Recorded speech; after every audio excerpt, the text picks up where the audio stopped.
Cette émission est conçue et réalisée par les membres de la communauté avec l'aide de Télécogeco. Télécogeco, partenaire de votre milieu. Cette émission vous est présentée en partenariat avec la Société d'histoire du Lac-Saint-Jean, qui se préoccupe de rendre accessibles les éléments de notre patrimoine qui ont façonné l'histoire de la région et la vie quotidienne de ses habitants, ainsi qu'avec la participation financière de la résidence funéraire Lac-Saint-Jean, propriété exclusive des gens du milieu, qui accompagne et soutient les familles endeuillées depuis plus de 3 décennies avec respect et compassion. Ici Mélissa Raté, bienvenue à Nos bâtisseurs. Notre invité a débuté l'enseignement en 1961 à la commission scolaire d'Alma.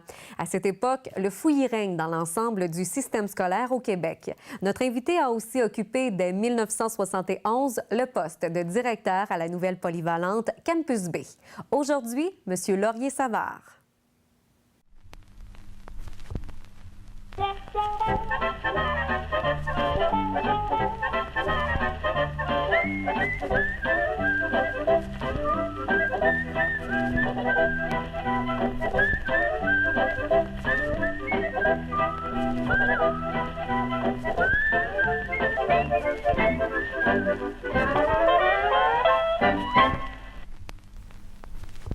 Monsieur Savard, merci beaucoup d'avoir accepté l'invitation pour l'émission Nos bâtisseurs.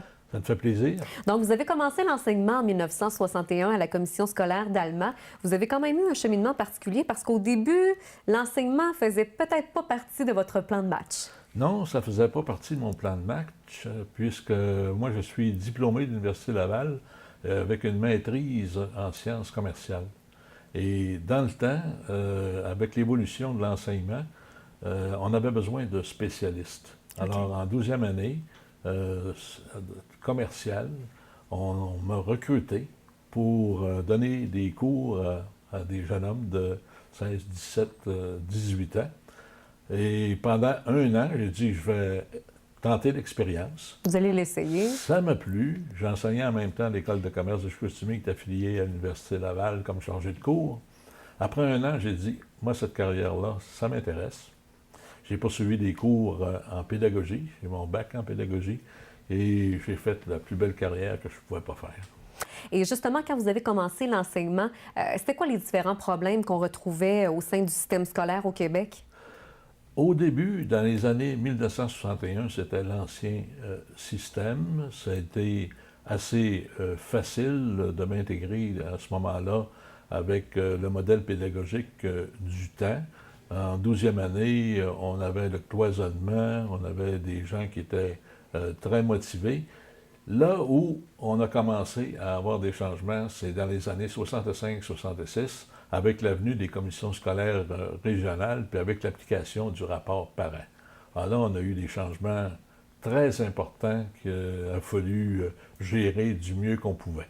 Dans le fond, c'est quoi qu'on voulait avec la commission parents, les objectifs? Le principal objectif, c'était de donner la possibilité à tout le monde de poursuivre des cours et d'atteindre au moins le niveau secondaire. Autrement dit, démocratiser l'enseignement. Parce que dans les années 60 encore, c'était plutôt des privilégiés qui pouvaient suivre des cours, soit postsecondaires ou universitaires. Et on se souvient à ce moment-là des collèges classiques. Oui. Alors, on était encore avec le modèle des collèges classiques. Alors, avec le rapport parent, vous avez eu le décloisonnement au niveau secondaire. Vous avez eu aussi la mise en place des cégeps, et avec ce qu'on connaît aujourd'hui. Et parlez-moi un peu des... évidemment, suite à la commission parents, il y a des idées, il y a des suggestions qui sont arrivées, entre autres les écoles ouvertes, les écoles mixtes. C'était quand même quelque chose de nouveau à cette époque-là. C'était perçu comment lorsqu'on a lancé ces idées-là? D'abord, on était des jeunes dans le temps. Alors, au niveau du personnel enseignant, là, c'était un personnel à ce moment-là jeune parce qu'on recrutait au niveau du personnel enseignant pour faire face là, à l'augmentation des étudiants. Et on était dans l'expérimentation de nouvelles méthodes. Et la jeunesse nous aidant, on se lançait dans ces nouvelles méthodes-là. Moi, j'ai connu l'audiovisuel, le team teaching, là, et les professeurs là, adoraient ça.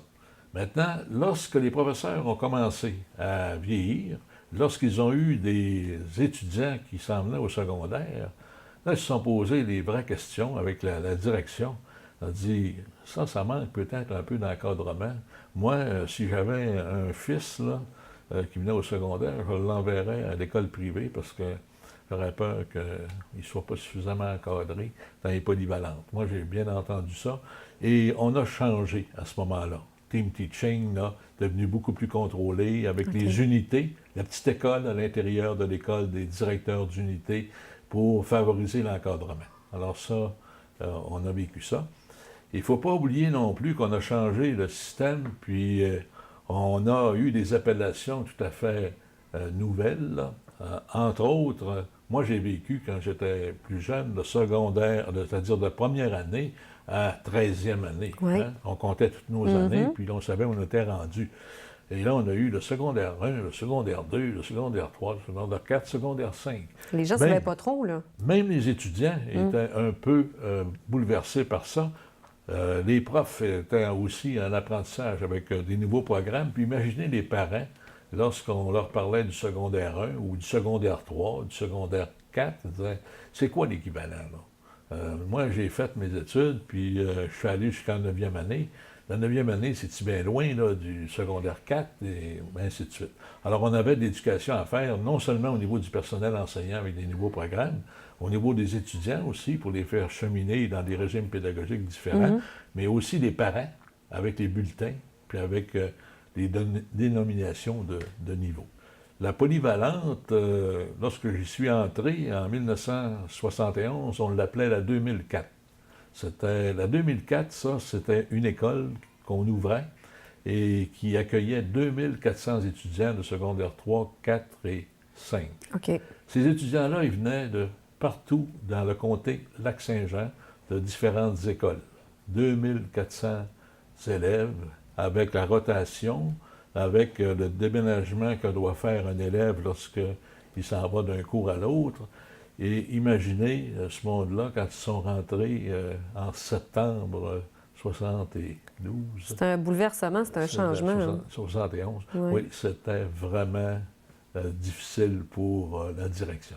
Qu'est-ce que vous avez trouvé peut-être le plus difficile, vous, là-dedans? Le plus difficile, c'est à mon avis, c'était de faire intégrer tous ces changements-là aux différents niveaux. Alors, on travaillait sur tous les paliers en même temps. On travaillait au niveau des professeurs, on travaillait avec les parents, et nous-mêmes, la direction, devions aussi maîtriser tous ces changements-là. Maintenant, en 1971, 72, 75, je dirais, les étudiants n'étaient pas comme ceux d'aujourd'hui. Vous voulez dire? Ils étaient très réactionnaires aux adultes. OK. Et puis, comme aujourd'hui un peu, mais la communication était beaucoup plus compliquée. Aujourd'hui, les jeunes s'expriment bien. On a la preuve avec les conflits qu'ont vécu nos étudiants. Là. Oui. Hein? Les dirigeants, là, ils s'expriment comme des gens, comme des politiciens aguerris. Nous, dans le temps, c'était plutôt violent. Et puis, c'était le peace and love, c'était les cheveux longs, c'était l'habillement plus ou moins correct. Et il a fallu vivre avec ça. Et aussi apprendre à contrôler toute la circulation à l'intérieur de l'école, parce que vous aviez des gens qui y entraient, il y avait un petit peu de commerce de drogue comme aujourd'hui. Ça prend un petit peu plus de surveillance, évidemment. Ça prenait plus de surveillance, et puis on était en apprentissage. Vous avez été nommé directeur de la nouvelle polyvalente Campus B, vous, en 1971. Oui. Qu'est-ce qui a fait en sorte que, bon, après avoir eu une carrière d'enseignant, vous êtes devenu directeur? D'abord, j'avais une maîtrise en sciences commerciales, et puis j'étais diplômé, j'avais 2 options, j'avais la comptabilité puis le management. Alors, moi, ça m'intéressait de devenir peut-être cadre, et puis de diriger, pour voir qu'est-ce que ça pouvait représenter, puis mettre en application mes connaissances. Alors, j'ai commencé par la direction de l'éducation des adultes. OK. Alors, j'ai été le premier directeur d'éducation des adultes à la commission scolaire régionale Lac-Saint-Jean en 1967. Puis, en 1971, j'avais vu ça de loin et dit ça, c'est un beau défi à relever. Tant qu'à s'essayer, là, on va le faire pour vrai. On y va à fond. On y va à fond. Et c'est certain que j'y ai goûté. Parce que fallait vraiment avoir un bon sens du management pour pouvoir passer à travers tous ces changements-là, puis sans contestation, puis d'avoir quand même des réussites au niveau scolaire. Maintenant, on s'est distingué, nous autres, la polyvalente, puis c'est peut-être ça qui a permis aux étudiants d'être plus heureux chez nous, c'est qu'on avait deux animateurs. Un animateur en socio-culturel, puis un animateur en sport. OK. Benoît Couture, puis René Fleury, pour ceux qui ont passé au pavillon, parce que c'est un peu des monuments chez nous. Alors, ces gens-là organisaient beaucoup d'activités. Et contrairement à d'autres polyvalentes où on confiait à temps partiel à des enseignants le soin d'organiser les activités, ça n'avait pas le même succès. Eux utilisaient beaucoup le personnel enseignant avec eux, mais c'est eux qui étaient responsables de toute la programmation, tant sportive que culturelle.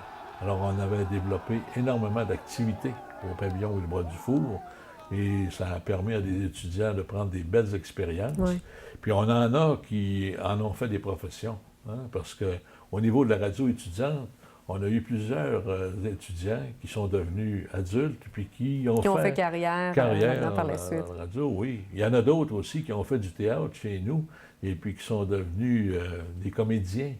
Il y en a d'autres qui ont commencé leur hockey à la polyvalente, puis qui sont devenus des très bons joueurs de hockey. Il y a une fierté de les voir ailleurs maintenant aussi. Oui, oui, c'est extraordinaire. C'est extraordinaire. Moi, je n'avais jamais pensé que ces jeunes-là pouvaient réussir aussi bien dans la vie. On en a partout. Puis on en a partout maintenant dans le monde. Et puis ces gens-là se débrouillent très bien, sont très créatifs. Puis souvent, ont appris par les activités, peut-être plus que par les cours. En terminant, M. Savard, vous avez eu une belle carrière comme directeur pendant presque 23 ans. Qu'est-ce qui a fait votre succès comme directeur? Qu'est-ce qui fait que vous étiez peut-être apprécié? C'est probablement mon style de gestion démocratique. Pour moi, un directeur de polyvalente, ça doit s'occuper de l'administration. Et ça doit confier à ceux qui sont les experts le soin de travailler dans leur domaine. Pour moi, une équipe de professeurs, ça c'est primordial, secondé par des équipes de professionnels et techniques. Et puis, la pédagogie, ça pour moi, ça appartenait aux professeurs et aux directeurs pédagogiques. Alors, le style de gestion que l'on avait est un style démocratique où il y avait beaucoup de participation et puis permettre aussi d'avoir une unité de pensée à l'intérieur de notre organisation. Parce qu'on avait eu des visites des gens de l'extérieur, là, parce qu'on nous disait qu'on réussissait bien. Oui. Vous étiez quand même un modèle à cette époque-là pour les autres. Oui, on réussissait bien dans les activités, dans les sciences, dans le français, dans la vie économique. On était les premiers dans le temps. Alors, c'était vraiment intéressant. Puis, il y avait des visiteurs comme ça, puis ils faisaient le tour des équipes de professeurs, parce qu'on avait des équipes avec des chefs de groupe. Puis, ils venaient me revoir après la visite. Ils disaient, c'est drôle, vous avez tous le même discours ici. Tout le monde parle de la même chose.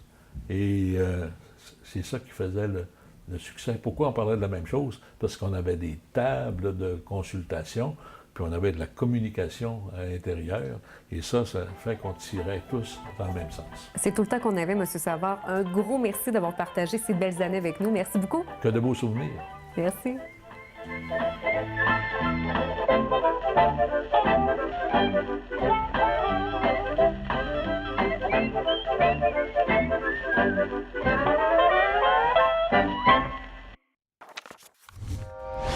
Télé Cogeco, un service exclusif aux clients de Cogeco. Télé Cogeco remercie la Société d'histoire du Lac-Saint-Jean qui a assuré la recherche de la série Nos bâtisseurs. de même que la résidence funéraire Lac-Saint-Jean pour sa contribution financière.